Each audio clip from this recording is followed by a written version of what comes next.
اللہ الرحمن الرحیم۔ خواتین حضرات، پروگرام معاشرہ اور قانون کے ساتھ میں ہوں مدثر لطیف عباسی۔ گزشتہ دنوں خطے میں ایک انتہائی خطرناک پیش رفت ہوئی ہے۔ بھارت اور امریکہ کا ملٹری الائنس بنا ہے۔ خواتین حضرات، اس سے خطے میں کیا اثرات مرتب ہوں گے؟ اس وقت جو کشمیر کے اندر، مقبوضہ کشمیر کے اندر آزادی کی ایک تحریک چل رہی ہے، اس سے اس کے اوپر کیا اثرات مرتب ہوں گے؟ کیا کشمیر کی اپنی بھی کوئی آئینی حیثیت ہے؟ مسئلہ کشمیر آئینی اور قانونی طور پر کیسے حل کیا جا سکتا ہے؟ اس تمام تناظر کو سامنے رکھتے ہوئے آج ہم بات کریں گے۔ ہمارے اسٹوڈیو میں موجود ہیں ڈاکٹر سید محمد انور صاحب۔ ڈاکٹر صاحب موسٹ ویلکم۔ ڈاکٹر صاحب، یہ جو گزشتہ دنوں ملٹری الائنس بنا ہے امریکہ اور بھارت کا، ہم دیکھ رہے ہیں کہ خطے کا جو موجودہ منظرنامہ ہے وہ تبدیل ہو رہا ہے۔ ہمارے ملک کے اندر بھی دہشت گردی کی جو لہر ہے وہ بڑھ رہی ہے، اوپر وہ بھی ایڈمٹ کر رہے ہیں۔ تو یہ سارے اگر آپ اس کو کس تناظر میں دیکھتے ہیں اور پھر جو مسئلہ کشمیر ہے اس کو کس تناظر میں دیکھتے ہیں؟ جی، بسم اللہ الرحمن الرحیم۔ بھائی صاحب، یہ ایک انتہائی اہم اور وسیع موضوع ہے۔ اس کو جو لیٹسٹ اس میں آج کل تبدیلی آئی ہے، اسی ہفتے آئی ہے بلکہ، کہ انڈیا کا اور امریکہ کا اسٹریٹجک الائنس ہوا ہے۔ یہ قربتیں تو بہت عرصے سے بڑھ رہی تھیں دونوں ممالک کی، لیکن اب سامنے آ گئی ہیں، اب سامنے کھل کے آ گئی ہیں، اور اس کا ایک لیگل اسٹیٹس ہو گیا ہے کہ ایک ایگریمنٹ ہو گیا، لیگل اسٹریٹجک الائنس ہو گیا دونوں کا۔ اس کو اگر آپ ویسے انڈیا کی تاریخ کے تناظر میں دیکھیں تو یہ بڑی اہم تبدیلی ہے۔ یعنی کہ 47 میں جب ہندوستان اور پاکستان وجود میں آئے تو اس کے بعد انڈیا کے جو فور فادرز تھے ان کے، جنہوں نے آئین بنایا اور اس کی تمام پالیسیز کی بنیاد رکھی، جس میں نہرو، پٹیل، گاندھی، اس طرح کے بڑے بڑے لوگ شامل تھے، تو اس میں ان کا جو ویژن تھا وہ بہت کلیئر تھا دو باتوں پہ۔ ایک یہ کہ انڈیا جو ہے وہ سیکولر اسٹیٹ ہوگی، سیکولرزم پہ بنیاد ہوگی اس کی۔ دوسری، انہوں نے انٹرنیشنل ریلیشنز میں اپنا نان الائنس موومنٹ جو ہے اس کے بلکہ بانی نہرو تھے۔ ٹھیک ہے، یعنی کہ یہ بہت ایک فار ریچنگ اور ایک بڑا دور رس ان دونوں پالیسیز کا نتیجہ تھا ان کا۔ لیکن آج اگر 70 سال کے بعد کے ہندوستان کو آج دیکھیں تو وہ کمپلیٹلی سیکولر نہیں رہا اور ایک مذہبی تشدد یا ایکسٹریمزم کی طرف بڑھ رہا ہے اس کی انٹرنل پالیسی، اور بین الاقوامی منظرنامے پہ وہ نان الائن بھی نہیں رہا۔ خاص کر یہ جس کا ذکر آپ نے کیا ہے، اسٹریٹجک الائنس جو ہوا ہے امریکہ اور انڈیا کا، اس کے ہونے کے بعد تو وہ بالکل ایک لاف سائڈڈ اس کی پالیسی ہو گئی ہے۔ ٹھیک ہے، بائسڈ ہو گیا وہ، مطلب ایک طرف ہو گیا۔ ٹھیک ہے، یعنی کہ اب آپ اس کو انٹرپریٹ کریں تو جو انڈیا 47 میں وجود میں آیا تھا آج وہ نہیں رہا۔ ٹھیک ہے، جس پہ اس کی بنیاد رکھی گئی تھی اس مملکت کی، وہ آج نہیں رہی، یکلخت بدل گئی ہے، ٹھیک ہو گیا۔ اور اس کے کوئی مثبت اثرات نظر نہیں آتے۔ یعنی کہ جتنی ڈائیورسٹی انڈین یونین میں ہے یا انڈین فیڈریشن میں ہے، جتنے وہاں پہ زبانیں بولنے والے لوگ، جتنی اقوام، جتنے مذاہب رہتے ہیں، اگر وہ سیکولرزم سے ہٹے گا تو اس کا لا محالہ ایک فطری نتیجہ یہ ہے کہ اس میں مزید اس کی فیڈریٹنگ یونٹس میں دوری آئے گی، ٹھیک ہو گیا، وہ بچ ہی نہیں سکتا، مطلب تقسیم ہونے کا چانس ہے لازمی۔ یہ فطری اس کا نتیجہ، لاجیکل اس کا کنکلوژن ہی یہی ہے۔ وہ آپ سال بعد، 2 سال بعد، 5 سال بعد یا 10 سال بعد ٹھیک ہو جب بھی کر لیں، کیونکہ وہ جتنی ساری وہاں پہ ڈائیورسٹی ہے وہ ایک ساتھ رہ ہی نہیں سکتی کہ اگر آپ فوکس کر لیں کہ صرف جی یہاں پہ ہندوازم ہی چلے گا ٹھیک ہو یا برہمنزم ہی چلے گا، ٹھیک ہو تو گیا، باقی وہاں پہ عیسائی، سکھ، پارسی، نچلی ذات کے تمام ہندو، مذاہب کو، تمام مسلمان، ازمز کو آپ کو تسلیم کرنا پڑے گا عملی طور اس پر۔ کے بغیر چل ہی نہیں سکتا۔ ٹھیک ہو مطلب گیا۔ یہ چیز دیکھتے ہوئے انڈیا کے جو بانیان تھے انہوں نے اس چیز کی بنیاد رکھی کہ یہ مملکت چل ہی سیکولرزم پہ سکتی۔ یعنی کہ ایک تو وہ بی جے پی کی حکومت کے شکل میں ہمیں وہ نظر آتی ہے ایک صورت، اور انٹرنیشنل پس منظر میں اگر دیکھیں اس کو تو اس کا جو لاف سائڈڈ ہونا ہے، نان الائن موومنٹ جو تھی جس وقت کولڈ وار، یعنی ساری دنیا جو تھی وہ دو اس میں گروپس میں بٹی ہوئی تھی، سوویت یونین کے ساتھ تھے اور یا امریکہ کے ساتھ تھے، ویسٹ کے ساتھ تھے، گو کہ انڈیا کے سوویت یونین سے بہت اچھے تعلقات تھے، لیکن اس کے بعد بھی ان کا آفیشیل اسٹانس یہ تھا کہ ہم نان الائن ہیں، ہم کسی کے ساتھ ان کا الائنس نہیں تھا۔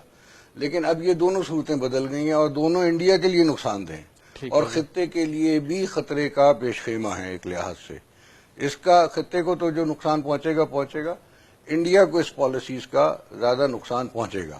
نا اٹس میٹر آف ٹائم وہ کب پہنچتا ہے، لیکن یہ بالکل عیاں ہے یہ بات. تو ایک تو اس جو لیٹسٹ تبدیلی ہے، نقصان پہنچانے کا جو سوچ رہا ہے خود بھی متاثر ہوگا. ہاں، اور امریکہ کے لیے اگر میں عرض کر دوں کہ جو اگر آپ پچھلے 10 سال میں یا 15 سال یا 20 سال کی آپ عالمی تاریخ دیکھ لیں تو انڈیا کے امریکہ کے لیے تو یہ بڑے آرام سے کہا جا سکتا ہے کہ ہوئے تم دوست جس کے دشمن اس کا آسماں کیوں ہو. یعنی کہ اس کے دشمن بچ جاتے ہیں. روس اور ایران کی آپ کی مثالیں موجود ہیں دنیا میں جنہوں نے کھل کے مخالفت کی، امریکہ نے ان کی لیکن وہ دونوں ریاستیں بچ گئیں اور پھر ابھر رہی ہیں. چائنا کو دیکھ لیں آپ، لیکن جو اس کے دوست رہے قریبی، آپ حال دیکھ لیں لیبیا میں، آپ حال دیکھ لیں ایجپٹ میں، آپ حال دیکھ لیں سیریا میں، آپ حال دیکھ لیں عراق میں، آپ حال دیکھ لیں افغانستان میں کہ جہاں پہ اس کی فوجیں اتری. یعنی کہ وہ ممالک جو ہیں وہ تباہ اور برباد ہو گئے، وہ قومیں تباہ اور برباد ہو گئی. تو یہ تو ایک واضح امر ہے. تو ہندوستان کو بھی حاصل کچھ نہیں ہوگا اس سے. یہ ہوگا کہ وہ اس خطے میں جو اپنے پڑوسی ممالک ہیں، پاکستان، چین، ان سے اور دور ہو جائے گا. اور اس کا الٹیمیٹ اس کا نقصان ہوگا. ان کے مد مقابل کھڑا ہوگا. انڈیا جو ہے پالیسی یہ رکھا ہوا تھا کہ چین سے وہ اس کی قربتیں بڑھ رہی تھیں. اس الائنس سے یہ ہوگا کہ میسج سیدھا تھرو یہ ہوا ہے کہ آپ کے مخالف ہیں. اگر امریکہ اس کے اڈے استعمال کر سکتا ہے یا کرنے کی اجازت دے دی گئی ہے تو وہ کس کے خلاف استعمال ہوں گے؟ ظاہر ہے اڑوس پڑوس کے ممالک کے خلاف استعمال ہوں گے. اس کے اندر تو کوئی جنگ نہیں کرنی اس نے جس سے اس کو محفوظ کرنا. ڈاکٹر صاحب اب یہ تو چلیں جو ملٹری الائنس بنا اس میں اب ہم دیکھتے ہیں جو مسئلہ کشمیر ہے، یہ برہان وانی کی شہادت ہوئی، اس کے بعد ہم دیکھ رہے ہیں کہ انڈیا نے جس بربریت اور ظلم کا مظاہرہ کیا وہ نہ صرف قابل مذمت ہے بلکہ اس کے مذمت کے الفاظ نہیں ہیں.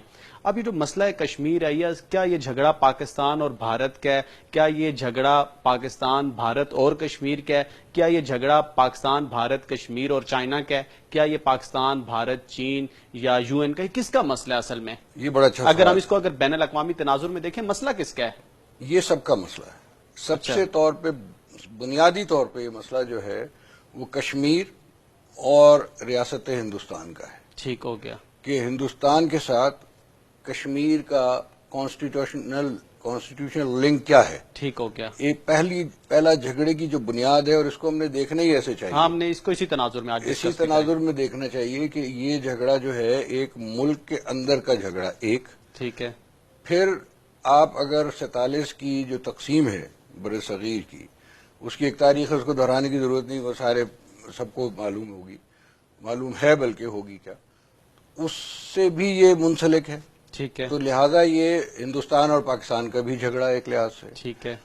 پھر یہ کہ آپ کیونکہ کشمیر جو ہے وہ تقریباً ایک ملک ہے، ٹھیک ہو آزاد ایک ریاست ہے اور ایک بہت بڑی آبادی ہے، اور 70 سال سے بلکہ پاکستان اور ہندوستان کی تقسیم سے پہلے سے ان کی جدوجہد جاری ہے. ٹھیک ہے. تو کشمیر کو بھی آپ اس سے علیحدہ نہیں کر سکتے، لہذا یہ سہ فریقی مسئلہ بھی ہے. ٹھیک ہے. کہ کشمیری سب سے اول، پھر ہندوستان اور پاکستان. اور جو کم لوگوں کو پتا ہوگا کہ کشمیر کا، مقبوضہ کشمیر کے ساتھ کچھ علاقہ، اچھا خاصا وسیع علاقہ جسے اکثر چین کہتے ہیں، وہ چین کے قبضے میں ہے. ٹھیک ہے. تو لہذا آپ چین کو بھی اس سے علیحدہ نہیں کر سکتے. تو یعنی کہ یہ انڈیا کا انٹرنل مسئلہ بھی ہے، پاکستان انڈیا کا بائیلیٹرل مسئلہ بھی ہے. چین، کشمیر، پاکستان اور ہندوستان کو ملائیں تو ملٹی لیٹرل مسئلہ بھی ہے. اور کیونکہ اس کی قراردادیں جو ہیں وہ 47 سے آج تک متعدد قراردادیں اقوام متحدہ سیکیورٹی کونسل میں پڑی ہوئی ہیں، ان کی پاس ہوئے ریزولوشنز پڑے ہوئے ہیں، ایک نہیں کئی پڑے ہوئے ہیں، درجنوں پڑے ہوئے ہیں. اور مستقل پچھلے 70 سال میں وہاں پہ پاکستان جو ہے وہ ایجیٹیٹ کر رہا ہے. انٹرنیشنل ہیومن رائٹس کی جو تنظیمیں ہیں ان کی رپورٹس موجود ہیں ہر سال کی. یہاں پہ آپ کے سیز فائر لائن پہ ملٹری آبزرورز جو ہیں وہ بیٹھے ہوئے ہیں پچھلے 70 سال سے تقریباً، ان کی رپورٹ ہر سال جاتی ہے. تو لہذا یہ بین الاقوامی مسئلہ بھی ہے. تو لہذا یہ ہر لیئر پہ اس کا مسئلے کو دیکھنا چاہیے. یہ صرف پاکستان کا مسئلہ نہیں ہے، پوری دنیا کا مسئلہ ہے، ایک خطے کا مسئلہ ہے، اور ریاست ہندوستان کا پورے خطے کا مسئلہ بنا کر پیش کریں تو زیادہ بہتر طریقے سے حل ہو پاتا ہے. نہیں، اس کو ہر ایک سطح پہ اس کو اجاگر کرنا پڑے گا. ٹھیک ہو گیا. یعنی کہ کہیں آپ کی سنی جائے گی، کہیں آپ کی نہیں سنی جائے گی. یعنی انٹرنیشنلی اب یہ کہنا اس دور میں جہاں پہ میڈیا آج جو ڈیولپ ہو چکا ہے کہ جی دنیا کو نہیں پتا اس کا ضمیر جگاؤ، تو وہ جاگے کہ جو سو رہا ہو. ضمیر تو مطلب ان کو یہ بات سب کو پتا ہے، صرف انہوں نے آنکھیں بند کی ہوئی ہیں. سیکورٹی کونسل کو کیا بتانے کی ضرورت ہے کہ کیا مظالم ہو رہے ہیں ٹھیک ہو وادی میں، یا یہ کہ ریزولوشن وہاں پینڈنگ ہے اس کو یاد کرانے کی ضرورت ہے، ریمائنڈرز کی ضرورت ہے. ضمیر کو جگانا بہرحال یہ تو ایک پاکستان کی ریاست کا تو کام ہے کہ وہ اپنا کام کرتی چلیں ہے. ڈاکٹر صاحب، یہ تو ایک لوگوں کا اخلاقی طور پہ وہ جگاتے ہیں نا ضمیر، لیکن ڈاکٹر صاحب اب اس سارے منظر نامے میں بھارت کس طرف جا رہا ہے، پاکستان کی طرف جا رہا ہے، کشمیر کی طرف جا رہا ہے، اور سب سے بڑھ کے مسئلہ کشمیر کہاں پہ جا رہا ہے؟ لیکن مسئلہ کشمیر کے فیزز ہیں. ٹھیک ہے. پہلے کوئی اور فیز تھا، 80 کی دہائی میں کچھ اس نے اور نوعیت اختیار کی، 90 کی دہائی میں کچھ اور اب کچھ اور ہے. ٹھیک ہے. لیکن اب جو ہے لیٹسٹ، یہ جو برہان وانی کی شہادت کے بعد سے جو صورتحال ابھری ہے وہ یکڑخ پچھلی جتنی بھی تحریکیں اس میں کشمیر کے حوالے سے اٹھتی رہی ہیں کشمیر میں اس سے مختلف ہے. ٹھیک ہے. یعنی کہ اب جو وہاں پہ جو لوگ جو پاپولر اپرائزنگ ہے وہ انڈیا کے خلاف ہے. ٹھیک ہے. کوئی اس کو پاکستان سپورٹ نہیں کر رہا، کوئی یہاں سے انفلٹریشن نہیں ہو رہی، نہ اس طرح کا کوئی الزام ہے، نہ انٹرنیشنلی نہ انڈیا کی طرف سے واضح طور پہ. ویسے شور مچاتے رہے میڈیا میں، لیکن اس طرح کا نہ کوئی ثبوت ہے، ٹھیک ہے. نہ کوئی الزام ہے. خالصتاً انڈیجنس اپرائزنگ ہے. یعنی کہ جس طرح ہندوستان آزادی ہند یعنی انگریز سے آزادی سے پہلے ایک کوئٹ انڈیا موومنٹ چلی تھی، تو اس وقت یہ اگر میں یہ کہوں کہ وہ کوئٹ کشمیر موومنٹ چل رہی ہے دہلی کے خلاف یا ہندوستان کے خلاف. بچہ جو ایک نسل پوری تیار ہو گئی ہے جس نے مظالم ہوتے دیکھے، کسی نے اپنا بھائی مرتے دیکھا، کسی نے گھر تباہ ہوتے دیکھا، کسی نے باپ مرتے دیکھا، کسی نے بیجا گرفتاریاں دیکھی اور دیگر مظالم جو ہیں وہ ہوئے ہوئے. ایک فہرست ہے ان کی، لاکھوں افراد شہید ہوئے، لوگ مسنگ ہیں، اپاہج ہوئے، ایک تفصیل ہے مطلب ظلم کی جتنی انتہا یعنی ہو سکتی تھی ہر وہ ہوئی ہے. شخص جو ہے وہ ڈائریکٹلی جو ہے وہ افیکٹی ہوا. ٹھیک ہے. اس کے بعد جو ایک جنریشن پیدا ہوئی جو اب 20 سے 30 سال کے درمیان ہے یا اس سے کم، تو یہ وہ لوگ ہیں جنہوں نے اب اپنے ہاتھ میں یہ تحریک لے لی ہے. ٹھیک ہے. اس کو کوئی بیرونی یا اندرونی کسی سپورٹ کی ضرورت نہیں ہے. وہ خود ہر ایک کی اپنی فیلنگ ہے، وہ ہر ایک اپنی ذات میں تحریک بن گیا. ہر شخص تحریک بن گیا ہے. ہر ایک کی یہ فیلنگ ہے کہ جی ہمیں اب آزاد ہونا چاہیے. ٹھیک ہے. تو اس کو آپ یہ سمجھیں کہ یہ ایک انڈیجنس موومنٹ ہے. اس کو اور کوئی رنگ دینے کی کوشش بھی نہیں کرنی چاہیے. ٹھیک ہو گیا. یہ اس کی موجودہ ڈاکٹر صاحب، صورت یہ ہے. تو کشمیر کی کیا کوئی اپنی اس کی لیگل آئیڈینٹی ہے؟ اور اگر ہم اس کو بھارت کے تناظر میں دیکھیں تو کیا بھارتی آئین اس کو کوئی سپورٹ کرتا ہے؟ لیکن اس میں پھر آپ کو تاریخ میں تھوڑا سا جانا پڑے گا. 47 کے بعد جو کشمیر کا راجہ تھا اس نے ایک ایگریمنٹ آف ایکسیشن سائن کیا. ٹھیک ہے. ایگریمنٹ آف ایکسیشن یہ کہ الحاق کا ایک ڈاکیومنٹ. ٹھیک ہو گیا. یہ صرف جموں کشمیر کے راجہ نے نہیں کیا.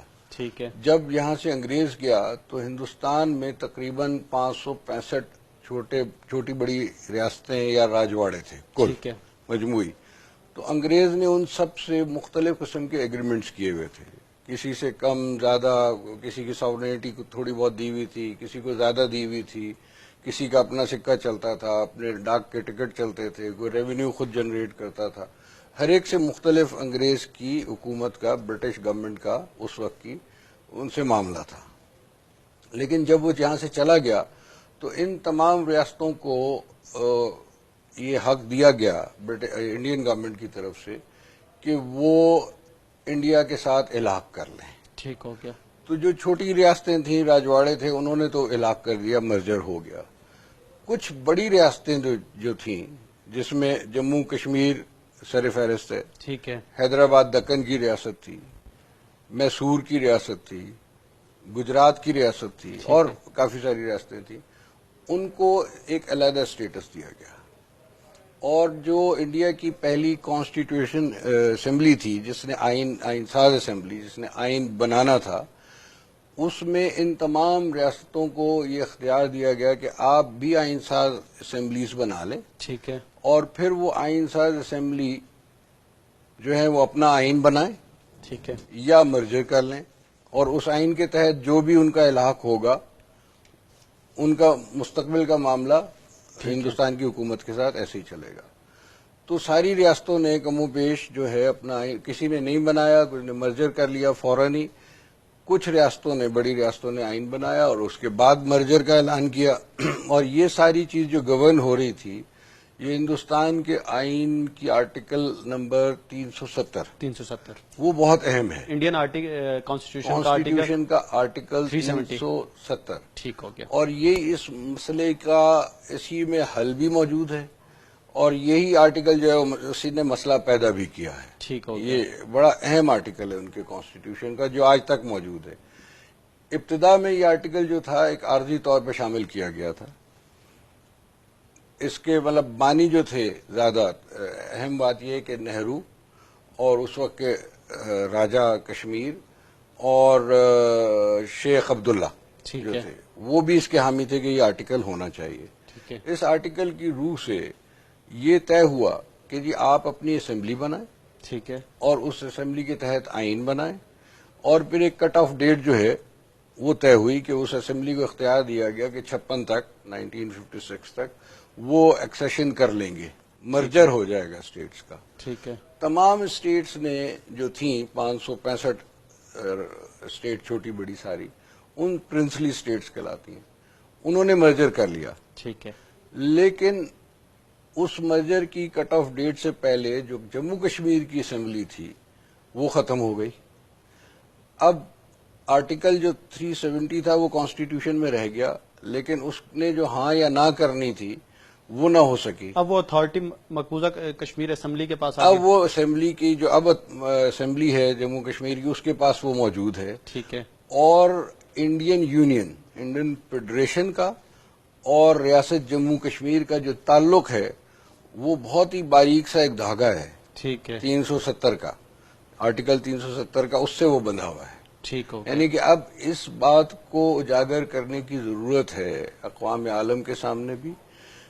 جموں کشمیر کے لوگوں کو تو خیر معلوم ہی ہے لیکن اس کو جتنا پبلسائز کریں وہ بہتر ہوگا کہ جو دونوں کا کانسٹیٹیوشنل اور لیگل لنک ہے یہ ان ریاستوں کا نہیں ہے جو باقی جو 564 ریاستیں ہیں ان کا نہیں ہے. وہ سب کی سب جو ہیں وہ فیڈریشن کا حصہ بن چکی ہیں اور یہ فیڈریشن نہیں ہے. لیکن یہ فیڈریشن نہیں ہے. ٹھیک ہو گیا. اس کا ایک اسپیشل اسٹیٹس ہے، خود مختار اسٹیٹس ہے جس کے تحت کیا ہے کہ defence, foreign affairs, commerce and communication. ٹھیک ہے. یہ جو ایگریمنٹ آف ایکسیشن ہوا تھا انگریز کے دور میں، ٹھیک ہے، انگریز نے جو بنایا تھا گورنمنٹ آف انڈیا کے تحت جو بنایا تھا ساری ریاستوں کو اختیار دیا تھا اتنا ہی محدود ہے. ٹھیک ہے. اب جو انڈیا ہے، یونین آف انڈیا، وہ کوئی قانون جو ہے وہ جموں کشمیر کے لیے نہیں بنا سکتے تاوقت کہ ان کی اسمبلی جو ہے اس کی اجازت نہ دے کہ جب تک جموں کشمیر کی اسمبلی خود تک نہیں بنائے گی مقبوضہ جموں کشمیر کی اسمبلی جو ہے وہ اس کو ایکسپٹ نہ کر لے. ہاں ٹھیک ہے، اس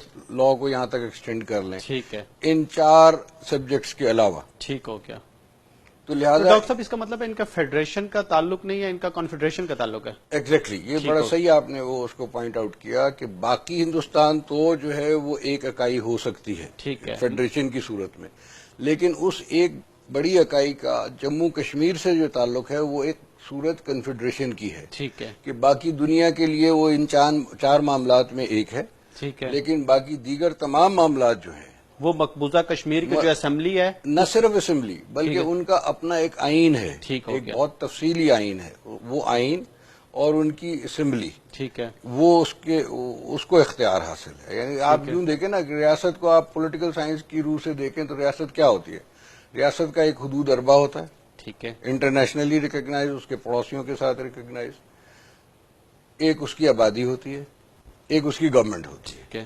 اب یہ 3 چیزیں جو ہیں بدرجہ اتم جو ہے وہ جموں کشمیر میں مطلب وہ ایک آزاد ریاست کی حیثیت رکھتی ہے. ایک خود مختار ریاست وہ ضرور ہے لیکن اس نے ایک ایگریمنٹ کے تحت ٹھیک ہے چند معاملات میں ہندوستان سے الحاق کیا. فی الحال مختصراً سامعین کو یہ بھی بتا دیں کہ یہ فیڈریشن اور کنفیڈریشن ہوتا کیا ہے.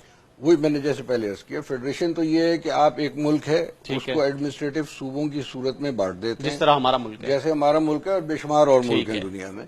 اور ان کے معاملات طے ہوتے ہیں کہ جی یہ صوبہ ہے، وہ کم زیادہ بھی ہو سکتا ہے، صوبہ بڑا، آبادی بڑھ گئی، ایک صوبے کو 2-3 صوبوں میں تقسیم کیا جا سکتا ہے، وہ ایڈمنسٹریٹو اس کی ارینجمنٹ ہوتی ہے، ان کے معاملات آپس میں کیسے ہوں گے، ریونیو کیسے بٹے گا، سینٹر سے ان کے کیا تعلق ہو، وہ اس ملک کا جو آئین ہے وہ اس کا تعین کرتا ہے، ٹھیک ہے، اس کو فیڈرل آئین کہتے ہیں، جیسے ہمارا فیڈرل آئین ہے، ہندوستان کا بھی فیڈرل آئین ہے، ٹھیک ہے، لیکن کنفیڈریشن یہ ہوتی ہے کہ 2 آزاد ریاستیں، یہ 2 آزاد یونٹ انٹرنیشنلی جو ہیں، ٹھیک ہے، وہ آپس میں کچھ معاملات طے کر لیں ٹھیک ہے، کہ ہم باقی دنیا کے لیے تو ہم ایک ہیں، لیکن آپس میں ہمارے معاملات جو ہیں وہ آپ، میری سرحدیں جو ہیں وہ کسی کی وہ کم زیادہ، جموں کشمیر کی سرحد جو ہے وہ ہندوستان کے ساتھ، وہ انڈیا کم زیادہ نہیں کر نہیں سکتا، کر سکتا، وہاں کا شہری جو ہے وہ کشمیر میں جا کے جائیداد نہیں خرید سکتا، انڈین شہری، انڈین شہری، ٹھیک ہے، اب یہ سارے معاملات جو واضح طور پہ آج بھی ہیں، ٹھیک اب ہے، ان چیزوں کو اجاگر کرنے کی ضرورت ہے،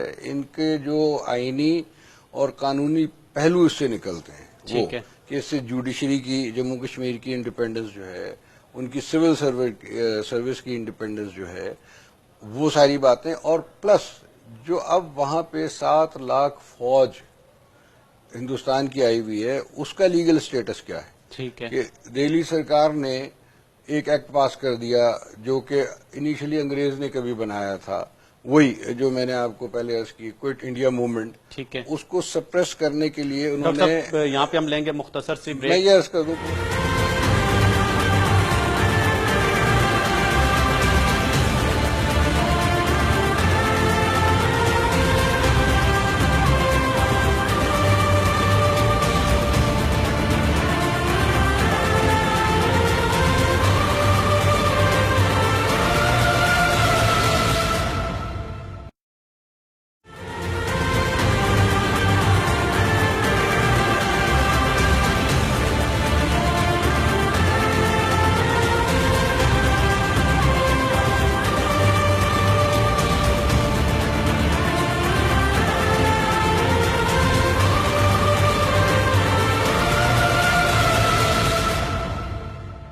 خواتین و حضرات ایک مرتبہ پھر خوش آمدید۔ ڈاکٹر صاحب اسپیشل پاور ایکٹ جو ہے جس کے تحت ہم یہ دیکھ رہے ہیں کہ غیر قانونی طریقے سے آپ نے 7 لاکھ فوج جو ہے وہ مقبوضہ کشمیر میں اتار دی، جی ہاں، انڈیا کا قانون جو ہے، انڈیا کا قانون، فورسز اسپیشل پاور ایکٹ 1990، ایک اس کا اطلاق، یعنی کہ یہ ان کا لا ہے، یہ اس وقت اس کا اطلاق کرتے ہیں کسی علاقے پہ جب وہاں پہ اپرائزنگ ہو، ٹھیک ہو گیا، مطلب ماضی میں بھی ہوتا رہا ہے، جو ان کی نارتھ ایسٹ کی دور کی ریاستیں ہیں، میزورام، ناگالینڈ، جہاں پہ اپرائزنگ ابھی بھی ہے، اور ڈاکٹر صاحب کوئی تقریباً 27 ایک ریاستیں جہاں پہ یہ اس سے بھی زیادہ تحریکیں جاری ہیں، مختلف رنگ ہیں، مطلب یہ ایک علیحدہ موضوع ہے، کہیں سیاسی علیحدگی پسند تحریک ہے سیاست کی بنیاد پر، کہیں تاریخی بنیاد پہ، جیسے جموں کشمیر سیاست بھی ہے، سارا کچھ ہے، قانونی بھی ہے، اور کہیں آپ کے نسلی بنیادوں پہ ہے، کہیں لسانی بنیادوں پر ہے، یعنی کہ انڈیا تو بھرا پڑا ہے، ٹھیک ہو گیا، لیکن جہاں پہ ڈسٹربنس بڑھ جاتی ہے وہاں پر یہ کرتے ہیں اس طرح کا اطلاق اس قانون کا، فورسز اسپیشل پاور ایکٹ، اب لیکن وہ کرتے ہیں کہیں 6 مہینے، کہیں سال کے لیے، ٹھیک ہے، اور بے دریغ فوج کا استعمال ہوتا ہے، انہیں اختیار دیا جاتا ہے، اور اس کے بعد وہ تحریک سپریس کر دی جاتی ہے فور دا ٹائم بینگ، لیکن جموں کشمیر میں 1990 سے اس کا اطلاق ہے، پھر 92 سے ایک ڈسٹربڈ ایریا ایکٹ، یعنی کہ ان دونوں اور دیگر اور بہت سارے ڈریکونین لاز ہیں جن کا اطلاق کر کے انڈیا نے یہ ایڈمیشن کیا ہوا ہے کہ یہاں پہ اپرائزنگ ہے۔ ایک تو ان کا یہ 370 آرٹیکل کا ہونا اس بات کی علامت ہے کہ یہ ایک علیحدہ، ایک مکمل خود مختار ریاست ہے، ٹھیک ہے، دوسرا اس طرح کے کالے قوانین کا اطلاق ہونا، اور جیسی صورت میں وہ انڈیا میں ہوتا رہا ہے، یہ اس بات کا ثبوت ہے کہ وہاں پہ اپرائزنگ ہے، کسی اور قانونی دلیل کی ضرورت نہیں ہے یہاں پہ، ٹھیک ہے۔ ڈاکٹر صاحب تیسرا یہ جو سری نگر مقبوضہ جموں کشمیر سری نگر ہائی کورٹ کا جو فیصلہ آیا ہے حالیہ، کیا وہ بھی اس کو انڈورس نہیں کرتا؟ وہ بہت اہم ہے، وہ اکتوبر 2015 میں، ٹھیک ہے، گو کہ اس کا معاملہ سروس کا معاملہ تھا، اور اس میں انہوں نے 370 کو ری ایٹریٹ کیا ہے، ٹھیک ہے، سری نگر ہائی کورٹ نے جموں کشمیر کی کہ جی انڈیا سے ہمارا معاملہ جو ہے وہ محدود ہے، 370 آرٹیکل جو ہے کانسٹیٹیوشن کا ان کا اس پہ ڈپینڈ کرتا ہے. ٹھیک ہے. اس کے علاوہ بے شمار ججمنٹس ہیں، ان کی سپریم کورٹ کی بھی ججمنٹ ہے. ٹھیک ہے. کہ یہ وہ پہلو ہے قانونی، کیونکہ آپ قانونی بات کرتے ہیں اس پروگرام میں، ہم یہی ڈسکس کرتے ہیں اس اینگل سے، یعنی کہ اس کا سیاسی، تاریخی، عسکری جو بھی اس کا پہلو ہو، لیکن سب سے اہم جو ہے وہ اس کا قانونی پہلو ہے. ٹھیک ہے. اس بات کو اجاگر کرنے کی ضرورت ہے ٹھیک ہے. ہندوستان کے اندر بھی اور عالمی سطح ڈاکٹر پہ بھی. صاحب پاکستان کا اس میں کیا کردار ہے؟ پاکستان کا کردار جو ہے وہ بڑا دو قسم تو بنیادی اس کی ہے. ٹھیک ہے. ایک تو پاکستان فریق ہے. ٹھیک ہے. آپ یونائٹڈ نیشن کی قراردادیں اور 48 کی جو جنگ بندی ہے اور پھر سیز فائر لائن اور سارے جو ایک تاریخی پس منظر ہے، اس میں تو فریق بنتا ہے پاکستان، لیکن پاکستان وکیل بھی ہے. ٹھیک ہے. اب جب وکیل جو ہے وہ فریق بن جائے تو اس کی بڑی عجیب سی کیفیت ہوتی ہے کہ اس کی بات سننے والا جو ہے وہ یہ کہتا ہے کہ جی اس کی بات کچھ نہ کچھ باعث ہوگی تو خود پارٹی ہے. ٹھیک ہے. لیکن اب جو صورتحال ہوئی ہوئی ہے ٹیکنالوجی کی اور سوشل میڈیا کی، اب صرف یہ جو اس کو دنیا کی ضمیر جگانے کے لیے جیسے آپ استعمال کر رہے تھے لفظ، اس کے لیے 9 بجے کا جو ہمارا پی ٹی وی کا خبرنامہ ہے اس پہ ڈپینڈنس ضروری نہیں رہی. ٹھیک ہو گیا. ہر شخص جو ہے وہ براڈ کاسٹر ہے. ٹھیک ہے. یعنی کہ ساری دنیا جو ہے وہ وہاں کی جو تصاویر ہیں، جو مظالم ہو رہے ہیں، وہ لائیو دیکھ رہے ہیں، دیکھ سکتے ہیں، اور اس کا امپیکٹ ہی اور ہے. آپ نے پچھلے دنوں دیکھا، بہت وائرل ہوئی تھی کہ وہ نہرو یونیورسٹی دہلی میں ایک لڑکی تھی کشمیری، اس نے تقریر کی بہت زبردست تھی، وہ ہر شخص نے دیکھی. یہ تو ایک مثال میں دے رہا ہوں. تو ہر ایک کی جس طرح وہ تصویریں چھرے لگے ہوئے ہیں، آنکھیں کسی کی زخمی ہوئی ہوئی ہیں، کوئی نابینا ہوا ہے، اور اس کے بعد کسی نے اس کو فوٹو شاپ کر کے مشہور لوگوں کے، اداکاروں کے اور دیگر لوگوں کی شکلیں پہ اس طرح اس کو امپوز کر کے وہ بنائی، تو اس کا ایک امپیکٹ ہوا. ٹھیک ہے. یعنی کہ اب جو سوشل میڈیا اور ٹیکنالوجی جو ہے نا، یہ پاکستان کا جو مقدمہ لڑنا یا کشمیر کا جو مقدمہ لڑنا جو ہے، یہ ان لوگوں نے اپنے ہاتھ میں لے لیا ہے. ٹھیک ہو گیا. اسی لیے زیادہ ان بائسڈ، زیادہ افیکٹو، زیادہ فورسفل ہو گیا ہے. ٹھیک ہو یعنی گیا. کہ پاکستان بطور وکیل کہتا ٹھیک ہے. یا کہتا رہا ہے تو اس کا اتنا اثر نہ ہوتا عالمی ضمیر پہ جتنا اب ہو رہا ہے. ٹھیک ہے. لہذا آپ دیکھیں نا کہ پچھلے یہ 40-50 دن یا 2 مہینے ہی ہوئے ہیں جو یہ تحریک جسے میں کہہ رہا ہوں کہ کوئٹ کشمیر تحریک کا نام دینا چاہیے، کوئٹ کشمیر موومنٹ کا نام دینا چاہیے ان کو، اس کا امپیکٹ ہی کچھ اور ہے. ٹھیک ہو گیا. کہ پچھلے 70 سال کی تاریخ میں اتنا امپیکٹ نہیں ہوا. وہ ایک طرف تھی اور یہ 2 مہینے ایک طرف ہو گئے ڈاکٹر صاحب. تو لہذا اب جو ریاست پاکستان کی ذمہ داری ہے وہ یہ تو کرنا ہے. کیا چاہیے ڈاکٹر صاحب؟ ریاست پاکستان دیکھیں، اخلاقی طور پہ تو جو پاکستانی عوام ہے تو سپورٹ کر سکتے ہیں، وہ اس سے زیادہ کچھ کر نہیں سکتے کیونکہ یہ ریاستوں کا معاملہ ہے، فرد اس سے اس کا کوئی کام نہیں ہے. لیکن اس پہ تھوڑا سا میں جو آج کل تبصرے ہو رہے ہیں، ٹھیک ہے، کہ جی پاکستان کی ریاست کچھ نہیں کر رہی، وزیر اعظم کچھ نہیں کر رہے، گو کہ میرا کوئی حکومت سے تعلق نہیں ہے، لیکن اس تناظر میں جو حکومت پاکستان کا اسٹانس ہے اس وقت، وہ بہت مناسب ہے. ٹھیک ہے. یعنی کہ فوج کشی یا ٹینشن، سیز فائر لائن پہ فائرنگ کر دینا، یا آپ ہر چیز میں وزیر اعظم پاکستان کا انوالو ہونا، یہ اس کا حل نہیں ہے. ٹھیک ہے. یہ کوللی پاکستان کا امپریشن جو اس وقت جا رہا ہے، اب یہ دانستہ خاموشی ہے یا کوئی کسی اور وجہ سے خاموشی ہے، نہ اہلی کی وجہ سے خاموشی، وہ نہیں، لیکن جو اس کا تاثر جا رہا ہے وہ یہ کہ پاکستان ایک ذمہ دار ریاست ہے، ہر چیز کو سنجیدگی سے لیتی ہے، کوئی ہائپر ہونا، پرووک ہونا جو ہے وہ اس کا حل نہیں ہے. ٹھیک ہے. دنیا خود دیکھ رہی ہے، سوشل میڈیا پہ ہر چیز خود نشر ہو رہی ہے، پاکستان اس کو پرووک نہیں کر رہا، لوگ خود بتا رہے ہیں کہ ہمارے ساتھ کیا مظالم ہو رہے ہیں. تو اس میں یہ سٹانس سب سے مناسب ہے جو اس وقت حکومت پاکستان نے لیا ہوا ہے یا ہمارے فورن آفس نے. ڈاکٹر صاحب آخری منٹ کا سولوشن. دوسری ایک اور جو اچھی تبدیلی ہے کہ آپ نے مسعود خان جیسے منجے ہوئے ٹھیک ہے ایک ڈپلومیٹ کو صدر آزاد جموں کشمیر لگا دیا. وہ پورے مسئلے کو سمجھتے ہیں، بہت اچھا اس کو بیان کر سکتے ہیں دنیا کے سامنے. تو یہ بہت اچھی 2 تبدیلیاں ہیں.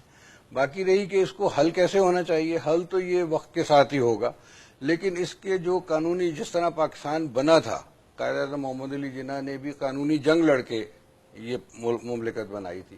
کشمیر کی آزادی کا بھی راستہ وہی ہے کہ قانونی جنگ، اور میری دانش قائد اعظم کی طرز پر، قائد اعظم کی طرز پہ اس کا راستہ جو ہے وہ آرٹیکل 370 370 آف انڈین کانسٹیٹیوشن کے ذریعے ہی جاتا ہے ٹھیک ہو کہ گیا. اس کو ہائی لائٹ کریں, اس سے اپنی آہستہ آہستہ خود مختاری جو ٹھیک ہے. چھین لی ہے دہلی نے بتدریج ٹھیک وہ ہے. واپس لیں, اور پھر الٹیمیٹلی جو بھی اس کا لاجیکل ٹھیک اینڈ ہو گیا. نکلتا ہے. ڈاکٹر صاحب بہت شکریہ. Thank you very much. خواتین حضرات, کشمیر کا جو مسئلہ ہے اس وقت عالمی سطح پر ایک مرتبہ پھر اجاگر ہو چکا ہے.